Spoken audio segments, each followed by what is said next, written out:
Hello guys, ang gagawin ko ngayon sa inyo, papakita ko paano gumawa ng yesterday dinner leftover is yakiniku. Rice in bowl ng nakaraan. Ngayon, may tira ako, ininit ko. Gagawin natin siyang yakiniku onigiri. Okay? Itong tira na to, ilalagay mo lang dito. Okay, timplado na lahat yan guys, di ba? Matamis at manamis-namis at masarap. I-mix nyo lang ng mabuti. Make it very well. Yan. Gagamit tayo ng molde. Onigiri molde. Okay?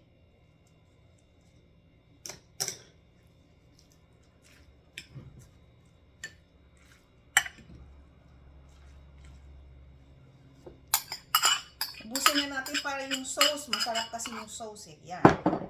Yung tira ko kagabi na yakiniku. Tira ko to sa donburi, yakiniku donburi. Ito yung natira.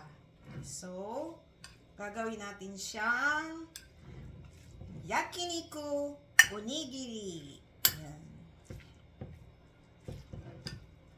Mix well guys ha. Tingnan nyo. I-mix yan ng mabuti guys, ha. Of course, Japanese rice ang gagamitin nyo para makukuha ninyo ang taste ng Japanese food. Kasi kung gagawin nyo yung Philippine rice, hindi yan didikit. Buhag-hag. Pag Japanese rice, para siyang malagkit, diba? Yan. Here we go. Yan na siya.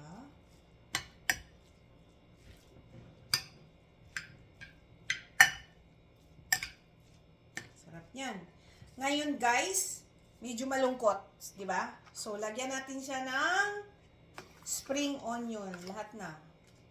Okay? And mix. Mix lang.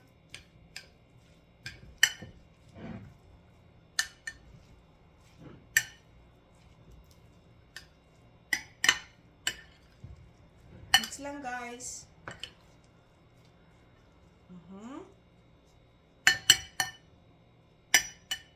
Yan na siya.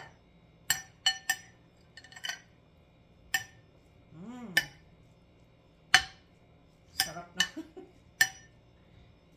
Sarap guys. Ngayon, nasa sa inyo kung gusto nyong lagyan ng ano ba yun? Ichimi. It means ito maanghang. Nasa sa inyo na yan. Okay? At saka, pag matabang sa inyo, pwede nyong lagyan ng konting asin. Pero yung beef kasi, templado na yan.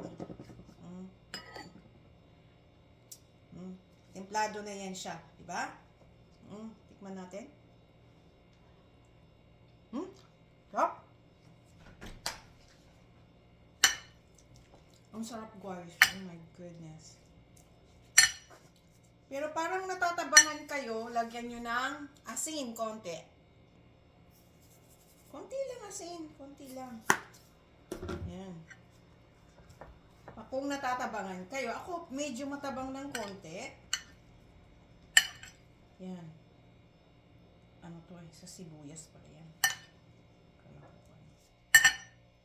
Yan. So, dito na natin siya ilagay sa mold. I-shape na natin, okay?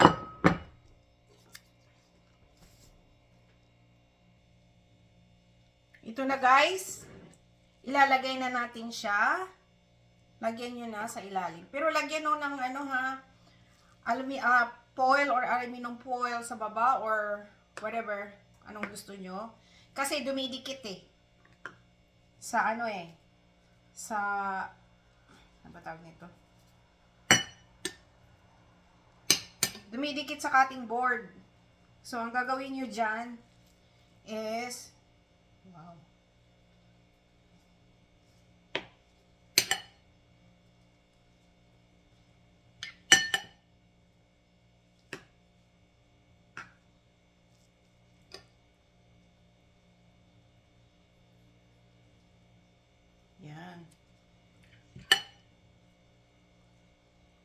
Alam nyo guys, ibabaon ko to sa trabaho rin. Bukas. Ito na ang aking dinner for today. Ingat lang kayo kasi maraming dumidikit yung kanin. Yan lang guys, oh. I-push mo lang yung ganyan. Punuin nyo. Tapos i-push mo lang ng mabuti. Yan. Yan na siya. Yan. Ibaon nyo sa mga anak nyo. Alhin nyo. Ganyan. Or, kung saan kayo pupunta, balutin nyo sa aluminum, aluminum foil or wrap. Ayan na. Ayan na siya. Okay? Tapos, iganon mo na siya. Yan. Diba? Oh, look at that. Yakiniku onigiri na siya. Wow. Gagawa pa tayo ng marami.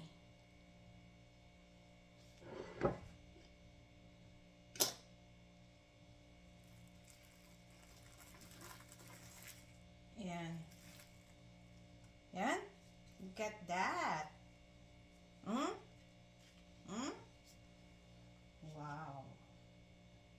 Is that yakiniku onigiri?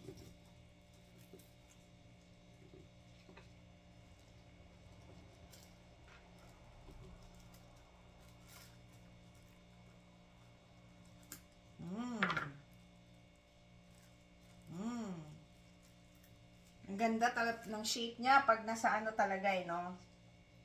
Wow.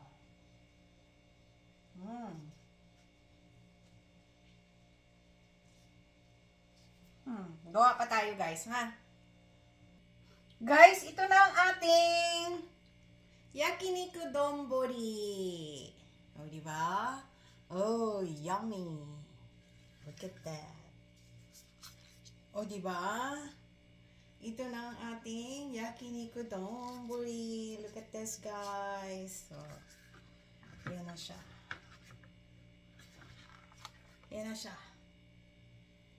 Diba? Wow. So, look yummy. Ito na ang ating yakiniku donbori, guys. Bye! God bless all! Please subscribe, like, and share. And i-click nyo na rin yung notification bell para palagi kayong updated sa aking mga bagong video. Bye! Paki-share naman guys ng mga video ko sa mga kaibigan nyo para madagdagan naman yung aking subscriber at saka yung, alam nyo, importante ngayon ng mga vlogger is yung views at saka watch hour. Tulungan nyo naman ako. Thank you. Bye-bye.